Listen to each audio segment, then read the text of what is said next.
I would love to speak a bit more about any other changes or shifts that you've noticed. Okay. You mentioned that there was now space for your body Yeah. and what it's meant for you in terms of like possibly like compassion and relation. Mm, I wonder if there's anything else you want to speak to around shifts, changes. mm, Yeah. yeah. hmm We talked often in that space, both one-on-one and group space, about resourcing as a concept, which was also a was new terminology for me, new vocabulary for me. Um, I have a tendency because I'm silly to go in spaces and talk about things like I've talked about it that way my whole life. Ridiculous. Like I talk about that constantly as though I didn't just learn that, but I'm out here talking about it. Um, but that became very important for me too because I would find myself, Mina, doing things where I'm like, where you learn that at? Like who? Oh, Mina taught you that. Like you learned that. But it was like it wasn't, again, like the beauty, and I probably would get emotional talking about this, but like it was almost never a conscious or cerebral process. So I feel like in a very short amount of time, your work allowed space for a profound rewiring that sometimes, and I don't use the word scary as a negative thing, so let me be very clear about that, but sometimes like would startle me. I would truly ask myself, where did you learn that? Like, and when did you begin doing that? So for example, we of course did a lot of work around nonlinear movement. There was one day I was having a deeply stressful day. And my tendency when I get stressed is to just keep working. I'm like, well, you stressed because you didn't do enough today. So like you get this to-do list taken care of. Mm. I know better, but my mind will always tell me, like, you ain't got time to rest. Keep working, keep typing, like, keep doing what you're doing. And there was a point at which somehow I ended up out of my chair, away from my desk, and I literally went and laid on the floor for 30 minutes. I've never done that. I had hella shit to do, right? I've never, I had all the things to do. And it was like it was truly my body taking over and being like, you will get up, you will go lay down. And I laid down and I did very small movements. I remember just like what you taught us, right? Doing what your body wants in that moment, right? You always ask us, what would your body have you do if it was in charge? And I just didn't think about it. I just let it do what it wanted to do, and it wanted to lay on the floor and make hand circles, right? Like, and that's what I did for 30 minutes. And when I got up, I felt like I could finish what I was doing. I felt clearer. I felt like I had given myself something. I had removed whatever impasse was there before. But it was not a conscious process of like, okay, so in this 30 minutes of time, you're going to stop working and close this computer and go lay down. It just happened because I wasn't impeding it. My mind didn't get in the way of it. Um, I found that I would also just inherently know, like, you need to take a walk. And Mm. sometimes I wouldn't realize it until I was up and outside. Like, oh, you walking now. Okay, well, we walking, I guess. But that level of, not only like I was tempted to say like my body won the fight, but that's not accurate because it wasn't a fight. Mhm. It was just, no, this is what we need to do at this moment because this is what we want and need, and because we're on the same team. Mm. That concept in particular is I think the key one of like really learning to be on the same team. Like my mind and my body being on the same team, kind of brand new, very much brand new. Um, that was a big one too. Thinking about in a moment, like you just asked me, do you need to sit on the floor? Do you need to do this? Learning to ask myself questions about like, are you comfortable here? Are you just here because this is your desk and this is where you work? Like, is this helpful for you or not? Like, but that inquiry, I'd never done that before because it was completely irrelevant. What does it matter if I'm comfortable? I got work to do. I need to Mm. sit at this desk and get this work done, and then I can worry about being comfortable when I lay down for the night. But it is not. I started this soliloquy that I'm giving you by by talking about um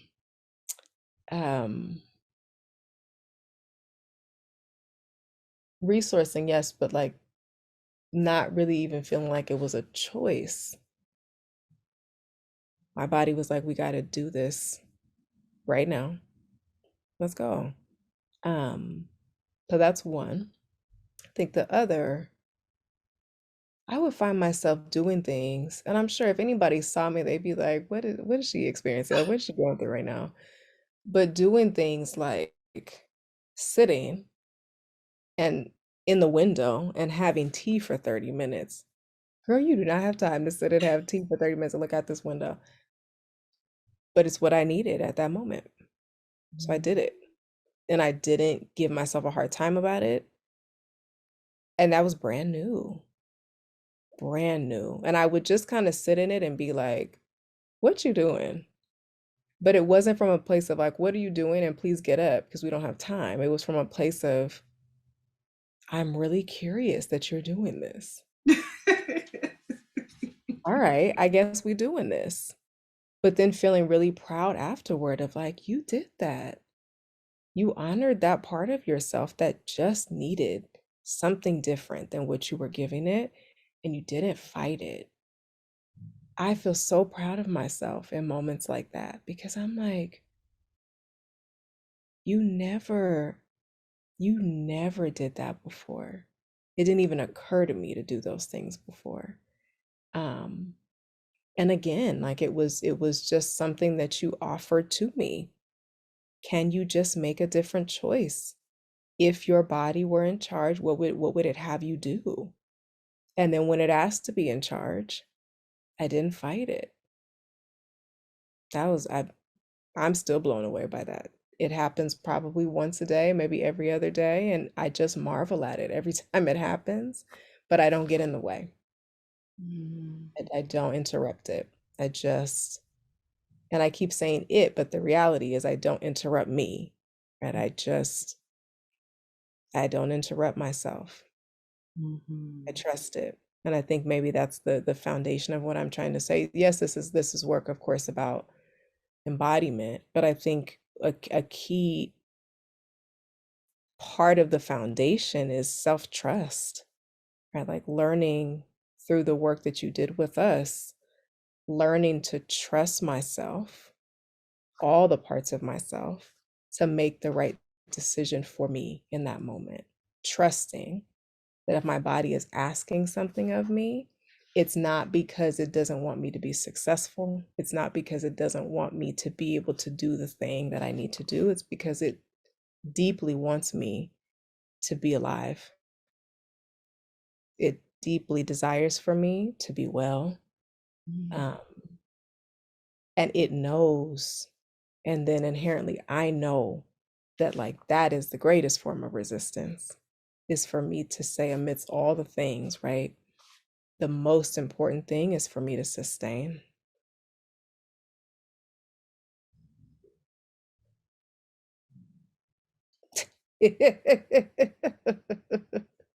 What you just said is one of the core reasons why I do this work. I know it. I know it. And it's felt in everything that you give, say, hold. That is a belief, a core belief that you passed truly through like your work, right? And through the space that you created because you didn't give me those words. Do you know what I mean? Like that is my experience of that that experience, but deeply felt of like it is that is the resistance. That is the resistance. And it can be so beautiful.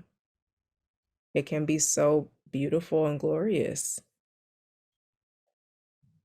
Yeah.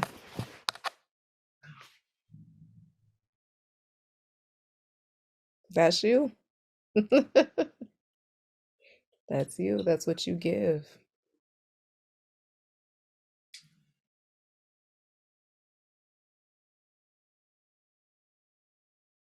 We can be in resistance and Yeah. beautiful Yeah. and glorious and comfortable and we Yes. can thrive. Mhm. Yes. Black women be well. Yes. And I'm just like, I'm just taking in that this experience was able to help you have that experience. 100%. And right on time, right? Even as I told you, that experience of having an anxiety episode, it happened because of a series of choices that I made, right? To not listen to myself, to my body. But the voice was very much there. My body was like, check it out. You'll keep playing around. Like, you're all right. Okay. All right. And I think the interpretation of that anxiety episode is love. I think was the most profound piece for me in that moment of like, I think ordinarily I would feel very down on my body and very, in a place of a contempt about like, why would you shut me down? You know all the things I have to do. Like, why couldn't you just meet me at this place? Like, we got things to do. Why couldn't you just rock with me for like another week? You couldn't hold on for a week? Honestly, that never that those thoughts never came into my consciousness. The first thought I had was like, ooh, my body has been trying to tell me, and I chose not to listen. And it got to a place where it loved me enough to say, you will stop right now. Mm. That's a whole different relationship with my body, right? I mean, it is the difference between your body being your enemy and being your devoted partner, right? It's the difference between fragmentation and oneness.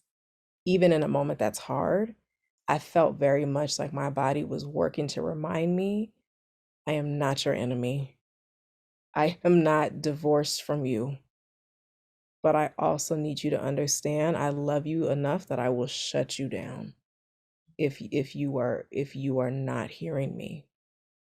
I do it with love, and I know you're not going to be happy about it, and I'm sorry for that in advance, but I have to do this because you have to sustain. If I let you do this, you are playing with your ability to sustain, and it is on an ancestral level, on an immediate level, it is critical for you to sustain. Mm. So if you got to be mad at me, that's okay. Be mad, but you will come to a full stop today. And Wow. I interpreted that as nothing but love. It was deeply inconvenient, but the interpretation of it was very different than it's ever been. Hmm. Yeah.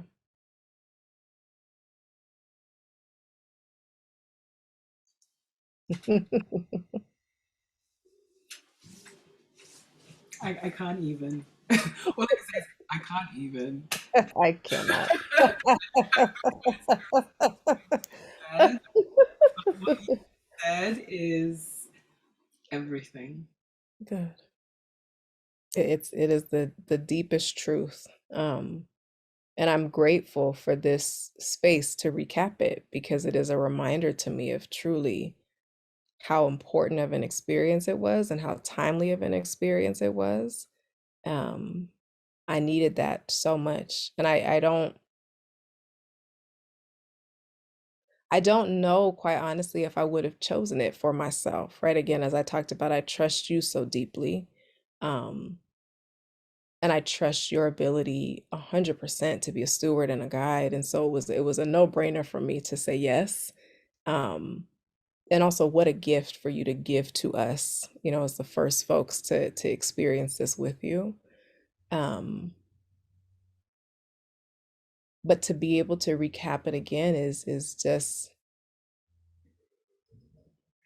what you allow, I think, is for me to have, in addition to all the things I said, a relationship of pride in myself, right? I'm so proud of myself for my ability to very quietly make these rearrangements, these internal rearrangements, that just allow me to move through in a way. And I think then, quite honestly, enhance the other work that I do, right? When I go see my acupuncturist, who's also a Black woman and who is not playing with me, she comes with a very tough love, but she's like, did you do what I asked you to do?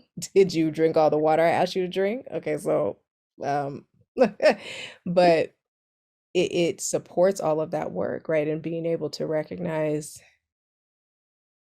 is your body feeling well today? Mm. So then what do you need to give it?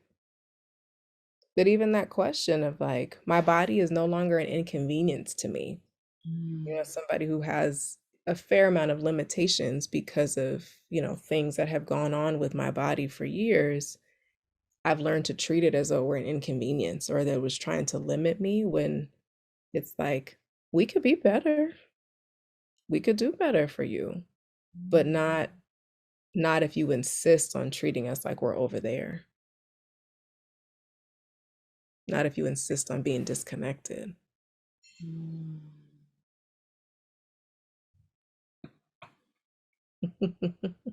Core piece can change everything.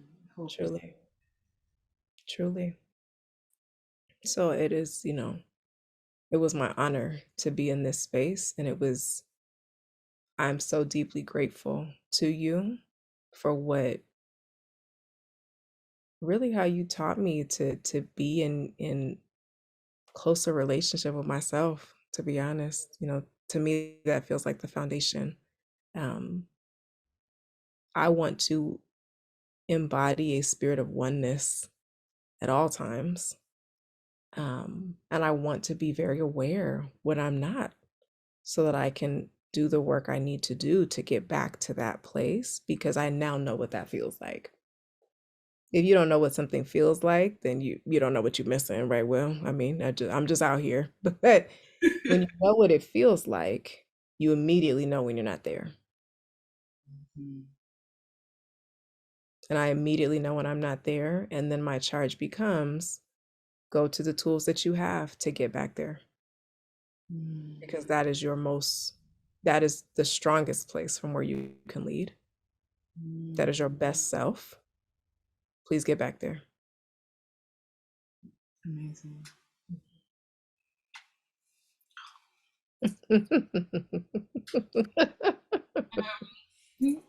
If it's okay, can I ask you?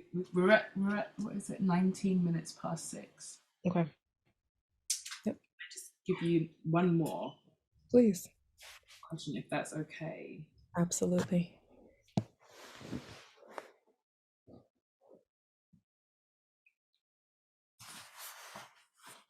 Maybe two more questions. Okay. You're fine.